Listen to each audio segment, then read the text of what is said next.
So, hello everyone, how are you? Hope you all are fine.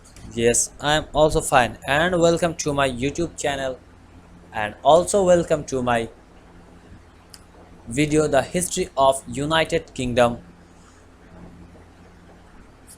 next part. Post-war reaction 1815 to 1822. The post-war era was a time of economic depression, poor harvest, growing inflation, and high employment among returning soldiers. As a industrial progress, Britain was more urban than less rural, and power shifted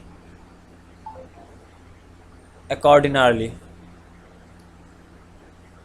The dominant Tory leadership based in the decline rural sector was fearful, reactionary, and repressive.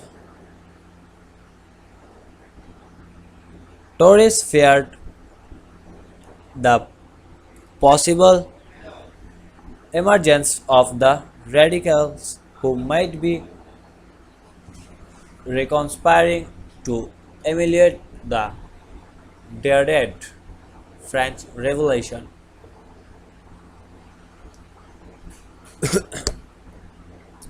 In reality, the violent radical element was small and weak. There were a handful of small, conspicuous, in-loving men with few followers and careless security. They were quickly superseded. Technique of repression included the suspension of habeas corpus in 1817, allowing the government to arrest and hold suspects without cause or trial. Sidmouth's gagging acts of the 1870 heavily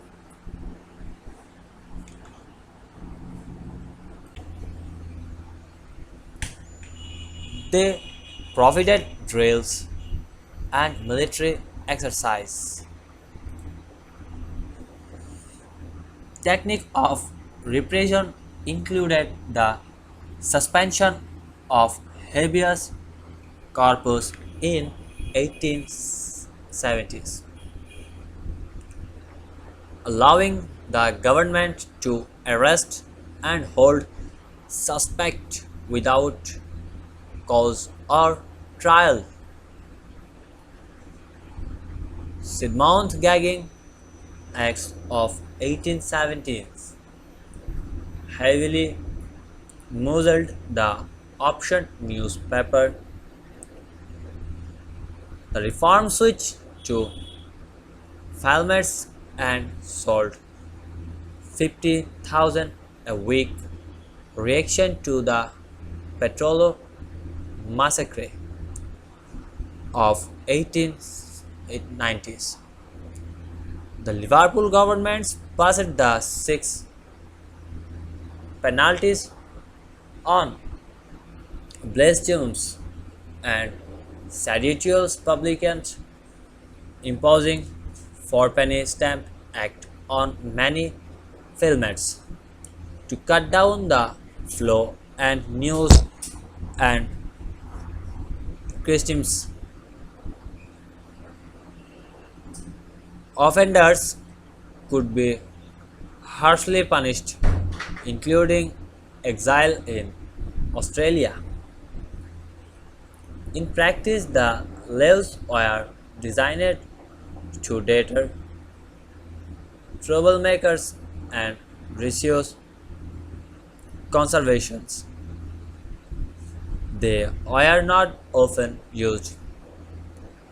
By the end of the 1820s, along with a general economic recovery, many of these repressive laws were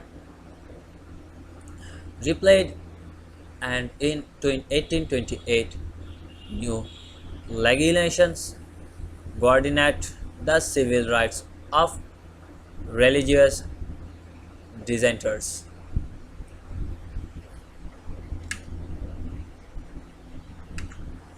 A weak ruler as regent 1811 to 1820s, a king 1820 to 1830s, George I let his ministers take full charge of government affairs, playing a far lesser role than his father George III.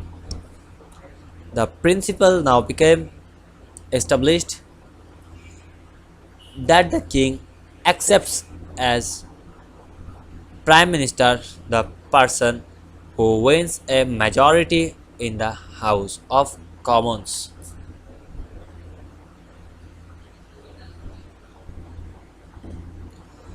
Whether the king personally favor him or not, his government, with little help from the king, presided over victory in the Napoleonic Wars, negotiated the space settlement, and attempt to deal with the social and economic maladies that followed.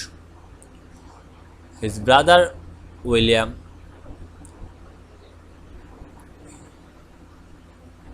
19th ruled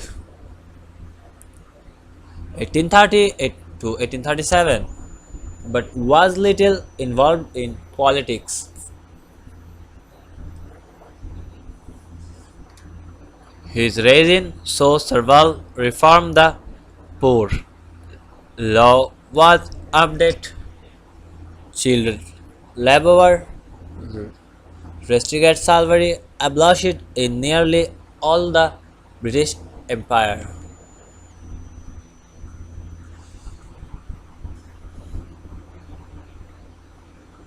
And most important, the Reform Act 1832 reformation the British electoral system.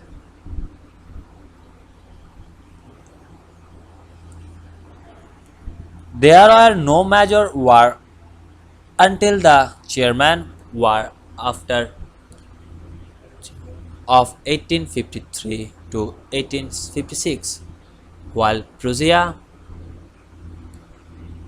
Austria, and Russia, as absolute monarchists, tried to support suppress illiberalism wherever it might occur. The British come to terms with new ideas. Britain intervened in Portugal in 1826 to defend a constitutional government. There a recognition the independence of Spain American colonies in 1824. British merchants and financiers independence against the Ottoman Empire since 1821.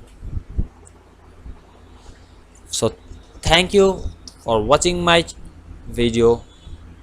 Please like, comment, share and subscribe my channel for upcoming parts of this video.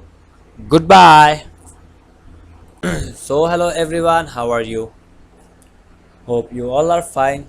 Yes, I am all